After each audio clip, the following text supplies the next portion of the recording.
Welcome back to the Contrarians. This is going to be another Patreon exclusive with our friend Reid. We're pretty much going to do a regular Contrarians episode, though, although it's going to be a little bit different because we're focusing solely on four records. So Reid and I discussed doing an episode on the Kiss solo records. Basically, Reid is a little contrarian at what he thinks is the best Kiss solo record. I did a little bit of research. I know the records pretty well, but I'm going to throw it over to Reid. He's going to let us know which Kiss solo record is his favorite and why, and then I'm going to kind of give you some statistics and my point of view, and then we'll kind of wrap it up there. But let me throw it over to Reid, and you can tell us what your favorite Kiss solo record is and why. All right. Thank you very much, Marco. Really appreciate this opportunity. So, of course, the Kiss solo records, we have Paul, Gene, Peter, and Ace. And actually, I want to take just a real quick minute and give a little bit of my Kiss history, because I actually experienced these albums in real time when they came out. And I think this just kind of speaks to how big a part of the hard rock experience Kiss was for people of my generation, especially. And I first started listening to Kiss in 1977. Now, I was only 9 years old at the time. So I still don't know if that was a good or bad thing that Kiss had so many, very young fans. But I can still remember the first Kiss song I ever heard. It was a 45 that had Christine 16 on one side and Shock Me on the other. And there had been a new family move into my neighborhood. I lived in a small town in Utah. And their son, who I wanted to be friends with, was a Kiss fanatic already. He was 10 years old. He was a Kiss fanatic. Posters all over his walls, had all the albums.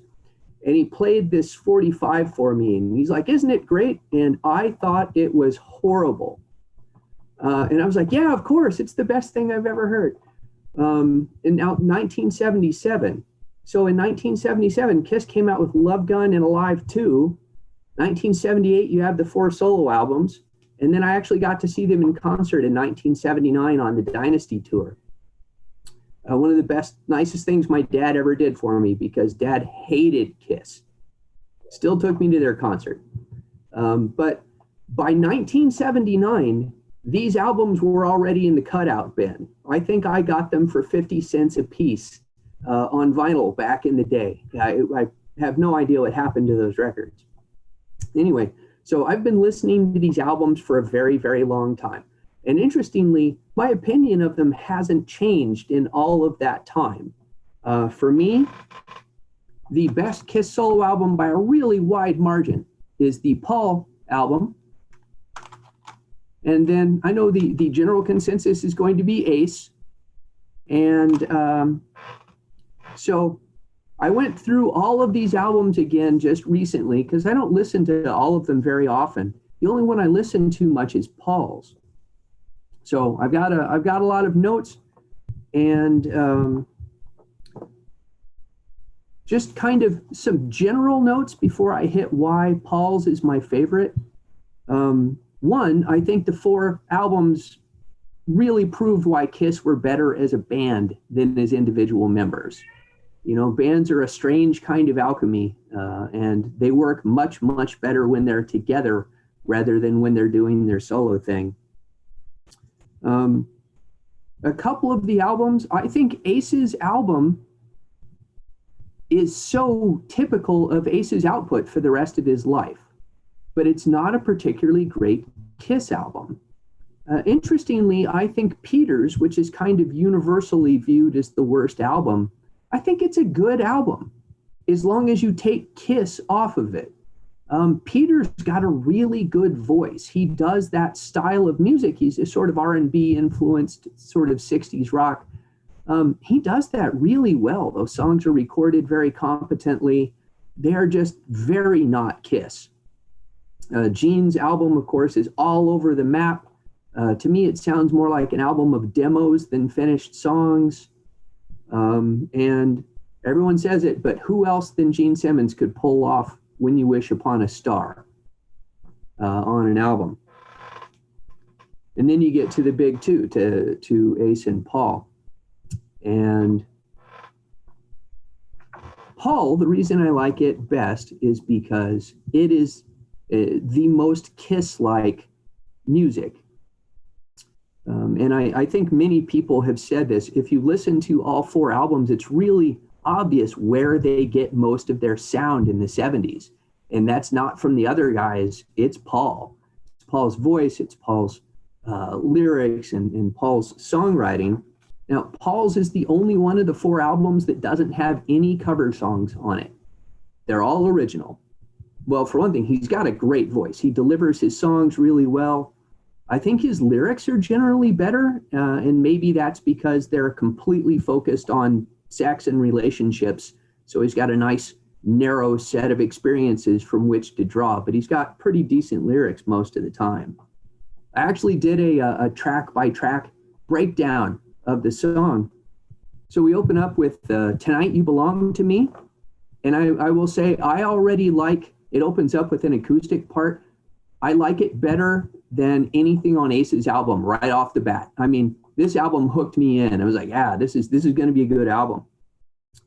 It's got a simple song structure, but it moves nicely. And of course, Paul sings great. And here's the thing, when you get to the guitar solo, with most of the guitar work on this album coming from Bob Kulick, that's how Bruce pronounces it, so I'm going with it. His guitar work is outstanding. The next song is Move On. Again, it's not a complicated song. Most of these songs are very simple in structure because they are there to highlight the vocal. Paul uses background vocals, but the background vocals never cover up his main vocal. We'll contrast that with Ace here in a little bit. Another great solo, Ain't Quite Right, is, again, right in that same groove. It's got a simple structure that really highlights the vocal. Has a fantastic bass line. Wouldn't You Like to Know Me is bubblegum. It's very, very 70s pop, but it moves along nicely and it's a pretty good song.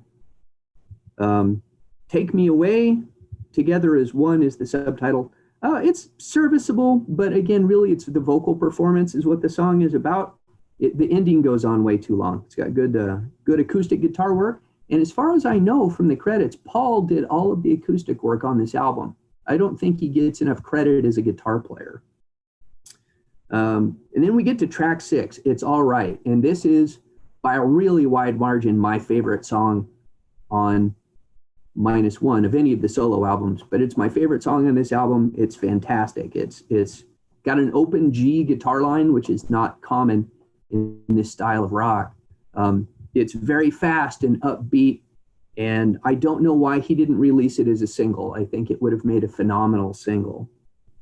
And then you get to the worst song on the album, which is Hold Me, Touch Me, Think of Me When We're Apart. And I can't make any excuses for this song. It's one of those, why is this on the album? But I know why it's on the album. It's because it's a Paul solo album and he gets to experiment. But his willingness to do a soft rock ballad, I think it does help to remember that in 1978, soft rock ballads were huge. I mean, that was big music business. So he may have been reaching for some commercial success there. And we would see that then again on Dynasty and Unmasked. But yeah, I don't like that song very much. And then we get to Love in Chains, the only song that has a different guitar player, a man named Steve Lacy. He's a much more aggressive player than Bob Kulick. And that's a great rocker. It's the most muscular song on the album. And we finish up with Goodbye. And again, great vocal performance, great guitar work.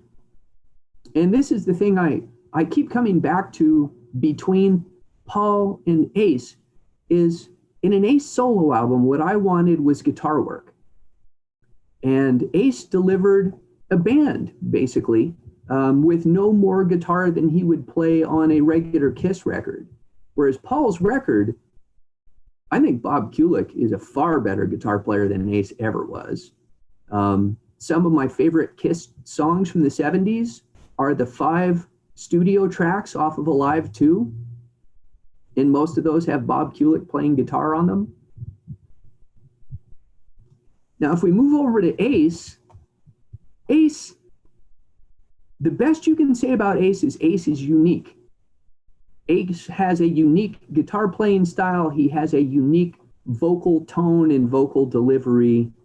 I will just note that unique is not synonymous with good. Ace is spice. He's a little extra salt, which makes your food taste better if there's not too much of it, right? But too much Ace in a row, and I quickly just zone out, especially on his vocals. He has that strange, very adenoidal voice with the New York accent, and it's weird. And I can take a song of that, maybe 2 songs of that on an album if it's mixed up with other stuff, but just Ace, Ace, Ace, Ace, Ace in a row, I cannot take that. And I'll do if you don't mind, I'll do a quick track by track breakdown on it too. Oh, and this is the other thing with Ace. His record, there are no songs that I listened to and went, yeah, that's a Kiss song. Paul's album is full of songs that are, yeah, that's a Kiss song. With Ace, it's like, okay, yeah, that's a Rolling Stones song. That's a Led Zeppelin. That's Edgar Winter. There's nothing that I went, yeah, that sounds like Kiss. So he opens up with Rip It Out, which is a Rolling Stones style rocker. I know Ace was big into the Stones, so more power to him. It's got a great drum solo by Anton Fig. I will say the drumming on the album is outstanding, and in fact stands out better than Ace's guitar playing, which again I don't understand because Ace is a guitar player. But the solo in Rip It Out is a pretty good snapshot of Ace as a guitar player. Then he goes to Speeding Back to My Baby. This time it's still staying in the Rolling Stones territory, but it's more of a honky tonk. I think the solo is really unfocused. I think Ace's worst stuff is when he's playing as fast as he can, and that's kind of that solo. Snowblind is one of the more popular tracks on the album, and it's got a really cool riff. It sounds like Edgar Winter, right? Kind of Frankenstein-y. And then we hit the vocals, and his vocals on that song to me are just awful. Great drumming. Ozone is pure Led Zeppelin ripoff. And as a vocalist, Ace is no Robert Plant. His lyrics in Ozone are not good. Then we get to, for me, what's the worst track on the album is What's on Your Mind, which I think sounds like Ace wrote it when he was in high school. It's just not very good, and the solo is so far down in the mix you can barely hear it. Track 6, interesting that for me, track 6 on both Paul and Ace are the best tracks on the CDs by far. And in my opinion, track 6 is why everybody thinks Ace's is the best solo album, and that's the song New York Groove. That song was massive. It was a big hit. I remember back in the day, you could not go anywhere without hearing that song. They were playing it on the jukebox in Pizza Hut. They were playing it in roller skating. Remember, I was 10, 11 years old when this was big. Everywhere you went, people were playing New York Groove. So that song was all over the place, and it is catchy. It's the one song I think that really works with Ace's weird vocal delivery. He kind of half speaks it, half sings it. He clearly loves New York City. It's an homage to his city. All of that is fantastic. And of course, Ace didn't write that song. It's a cover tune. So it's a really good delivery of a song by somebody else. Russ Ballard, in fact. And Russ did a lot of songs I love by Rainbow recorded Russ Ballard songs, Deep Purple recorded Russ Ballard songs, Uriah Heep recorded Russ Ballard songs. I love Russ Ballard's stuff. He's a great songwriter. But that's my point. Ace didn't write this song. It's the best song on the album. I think probably the best song on any of the 4 albums. It was easily the biggest song on any of the albums. And I think that one song is why people like Ace's record so much. Track 7, I'm in Need of Love, another cool riff. This is, if somebody asked me, what does Space Ace sound like? Actually, I'm in Need of Love is it. And then you, again, have Ace's vocal and lyrics. He needs somebody else to do those things. He's got a good guitar solo on it, though. Wiped Out is I think, kind of a fascinating tune. It opens up with an homage to the surf rock, right? Like Wipe Out for just a few bars. And then the song becomes like a Slade cover tune. And I have read many people say Slade was an influence on Kiss. I don't know how true that is, but this song definitely has a Slade feel to it. I think the verse is awful, but interestingly, I really like it when he gets to the chorus and he just kind of speaks, I was wiped out. I think that sounds cool. You get to the instrumental part, Fractured Mirror. I know lots of people for some reason like Fractured Mirror. John Five, who's an amazing guitarist, one of my favorite guitarists, did a cover of Fractured Mirror on one of his albums, and I don't understand the love for it. I think it's a framework that feels empty. It feels like he recorded the backing tracks for an instrumental song and then just went, yeah, we don't need anything else. Let's just put it on as is. And I think that song needs something else. It could have used lyrics. It could have used solo passages. It's just, it's empty to me. So I think Ace's album is interesting. I think there's too much Ace on it vocally, not enough Ace on it guitar-wise. It has the best song of any of the 4 albums, and I think that one song is why people love his album so much. But Paul's is, as taken as an album, far and away the best album. Over to you. Yeah, you brought up some good points. I'm surprised at some of your points, actually. I do hear the guitar work in Ace's record. In fact, I think his record is very guitar driven. I think it's very riffy, very jammy. The production is really good on Ace's solo record. I think even better than Paul's in terms of how it impacts like my ears, in that it feels like Ace's guitar work and his riffs and stuff like that feel like they have more of an edge. I think that might be because of the production than the guitar stuff on Paul's record. I do think they are really the 2 best Kiss solo albums. And I do hear a lot of Kiss in Ace's solo record. One of the criticisms for Paul's record that I've read is that it doesn't stray far enough from the Kiss sound. In that, for example, AllMusic said that Paul didn't take any chances with his record like the other members did, right? But I mean, like, Paul really was, kind of like the heart of Kiss. And, but listening to all 4 of the solo records, in my opinion, like a lot of people kind of look at Kiss as Gene and Paul, of course, because they were the original members who stayed with the band like the entire time. Right. But like when you listen to these 2 solo records, it really sounds like Kiss got a lot of their sound from Ace and Paul. Like Ace and Paul are almost kind of like the heart and soul of Kiss in terms of the sound of Kiss, like the riffs and the heaviness from Ace, and then of course the songs and the vocals from Paul and stuff like this.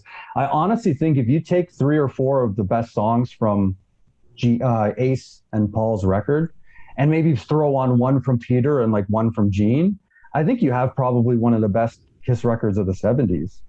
At least in the ranks with something like Rock and Roll Over or Love Gun. Like it fits right into that kind of era. And I do hear a lot of Rock and Roll Over on Ace's record. Of course, they were both produced by Eddie Kramer. I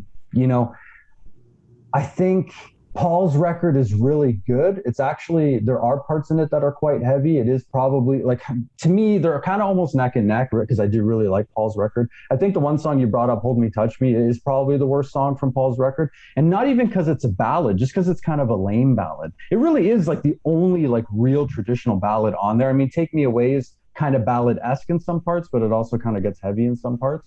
But I really just think Hold Me, Touch Me. And I wouldn't even have minded like a great ballad from Paul. It just kind of, Hold Me, Touch Me just kind of doesn't work for me, whether it's a ballad or just a song anyways. Like, I don't know. It seems kind of too simple or kind of too cheesy. I don't know. That one doesn't work for me at all. But really, that's really the only traditional ballad on there. I like Ain't Quite Right. Kind of reminds me of like a Fleetwood Mac thing. And I kind of think there's some Fleetwood Mac stuff going on Paul's record where I think like it's pretty commercial. Like, I'm surprised it didn't do better. Surprised it didn't really have a hit single. I mean, obviously Ace's record was the only one that had a hit single on it. There are some really high points on Paul's, like Tonight You Belong to Me. I like Love and Chains a lot as well. Um, but yeah, like I just think just subjectively, I think Ace's record is better. I think there are Kiss influences on it in terms of like the riffs, some of the songs, like Rip It Out could have been from something like Rock and Roll Over. That could have landed on a Kiss record. But then there's some really cool stuff too, like Snowblind and Ozone are like really cool that kind of don't sound like Kiss as much, but they are still two like really cool tracks. I think that like I had mentioned, the production on Ace's solo record is awesome. I think it's like perfect. It makes it sound very heavy, but also sounds commercial at the same time. Like there's some tracks on Ace's record that I think could have been singles other than New York Groove. Um, like you mentioned, Wiped Out. I had a note in there that Wiped Out. That reminds me of Slade. There's some stuff on his record that reminds me of Slade, and yeah, Slade was an influence on Kiss in general. Some of the I didn't do a ton of research, but obviously you are contrarian, and you did mention why you are contrarian. It's generally considered Ace's record was the best or that it was the most successful. But here's just a little bit of research I did anyways. Rate Your Music had a list ranking every solo record, so not even just the 4 solo records from Kiss, but also every solo record that every member did outside of Kiss, including like Vinnie Vincent and stuff like this. The number 1 solo record out of all the records was Ace. Paul's solo record came in at number 9 on that list. So that also, I think it even ranked lower than the Vinnie Vincent Invasion and some of Ace's other records. Louder ranked all the Kiss solo records, and Ace was the only one to Louder ranked all the Kiss albums completely, and Ace was the only one that cracked the top 10. So his solo record came in for Louder at number 6 of Kiss records overall. Paul's came in at number 14. Your Favorite Variety Show ranked just the solo records and had Peter at 4, Gene at 3, Paul at 2, Ace at number 1. All Music gave Ace's record gave Ace's record 4 stars and gave Paul's record 3 stars. They were all technically platinum selling records, although I think there was some kind of finagling going on with that. And I know a lot of these records ended up in like delete bins or whatever, or into like the super sale bins that you could get for like very cheap. Gene's actually charted the highest, but Ace had the highest charting single with New York Groove. So New York Groove was represented live more than any other solo single. New York Groove was also included in the 96 reunion tour set list. No other solo singles or songs were represented on that tour. New York Groove was also included in the Very Best of Kiss compilation, with no other solo single or song being included in that compilation. Pitchfork gave Ace's record 8 out of 10 and gave Paul 2 out of 10. But I'll just quote All Music on Ace's record, which said, Ace's is the best solo record of the bunch. It actually pointed out that Ace stayed true to the Kiss sound like Paul did, but Ace had better compositions than Paul. Called all of the songs strong except Rip It Out, which I actually think is just as strong as the other tracks. And then, like I had mentioned, All Music on Paul said that he didn't take any chances. Although it's a solid record, he didn't take any chances or risks like the other members did. So that's kind of like all the research I did. But basically, I've kind of leaned more towards those two than the other two in terms of the solo records, even though I'm a huge Peter fan. And I actually like Gene's record quite a bit. It's kind of more Beatle-esque. You can hear that on it. He kind of has more ballads on his record even than Paul does, which is surprising. He does, yeah. But I think overall, I just think they're both solid records. And I think almost every song from both records, I think, is very strong. And I like every song from both records. Just subjectively, I just kind of think Ace's is just a little edgier, a little heavier. But I totally get it.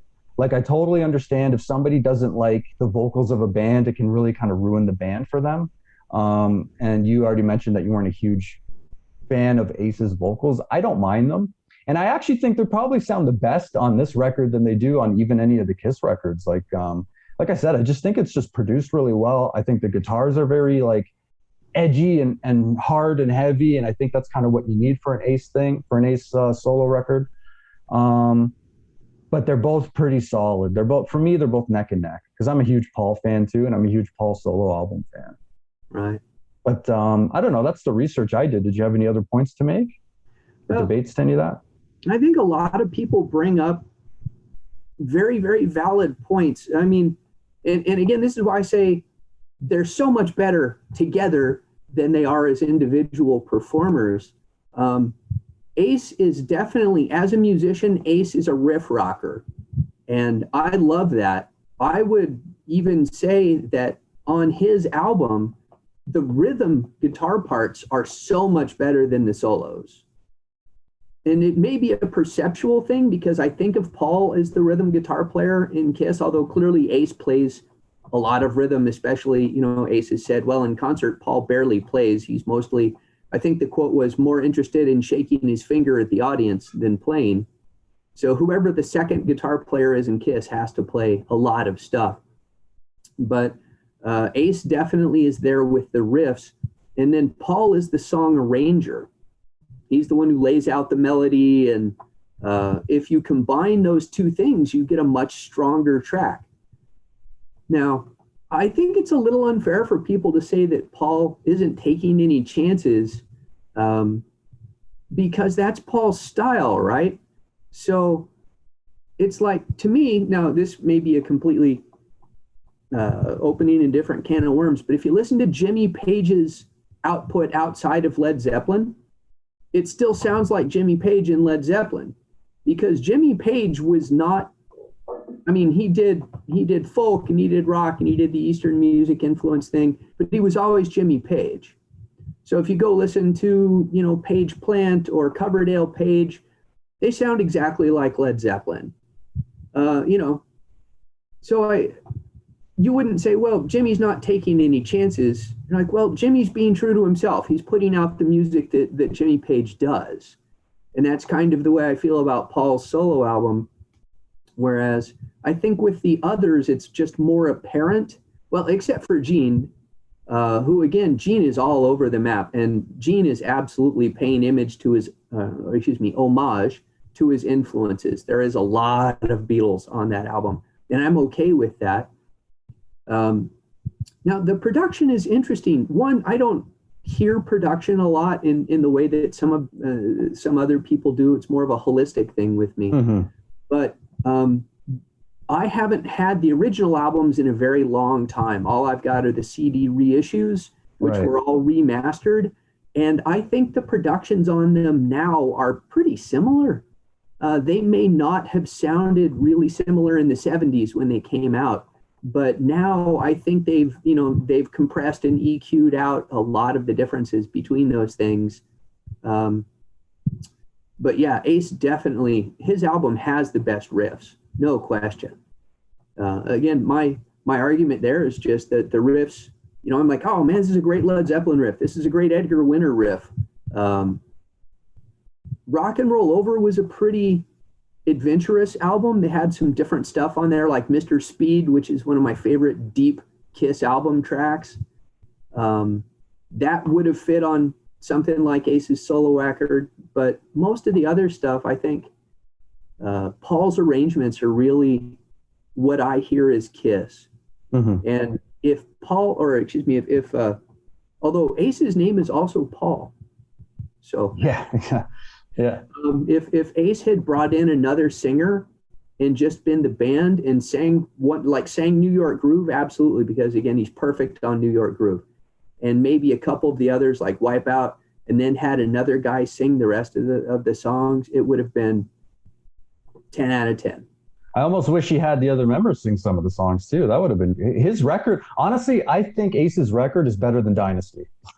And I like Dynasty a lot. Like, I like the tracks on Dynasty, but I just think overall, like his record is just, the tunes are great. Every single one of them. There's not like a weak, and Paul's really the only song that I kind of don't like is the ballad. And I like, for example, like we talked about Gene having ballads on his record. I think something like Mr. Make Believe is is better than Hold Me, Touch Me. You know, Yeah.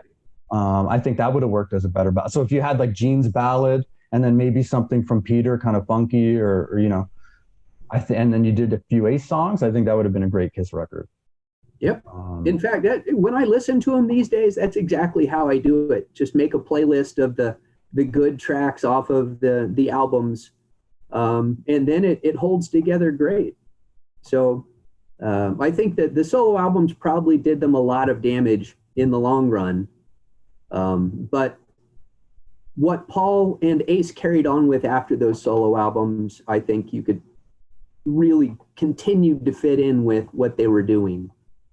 So, and Peter's, if you would call that Peter Chris's rock and roll revival, it still wouldn't have sold great, but people would have been like, oh, yeah, it's a really good rock and roll record.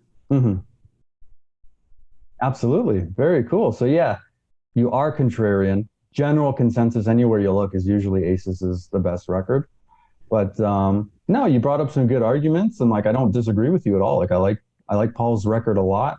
It would have been definitely contrarian if you said Gene or Peter. Then that would have been like a whole nother, you know, different type of episode. It would have been me screaming at the monitor for half an hour. But no, they're all good. I'm a big fan of Peter. I'm a big fan of Gene's. I like Paul's and Ace's solo records. I think might have been a misstep, but I mean they had technically had 4 platinum selling records, so you know how can you Yeah, argue with that? But you know, that was it. That's the other thing in the pre-sound sale or sound scan era, which probably doesn't even exist anymore since they don't sell CDs. You counted how many albums stores bought, not how many albums people bought, right? right.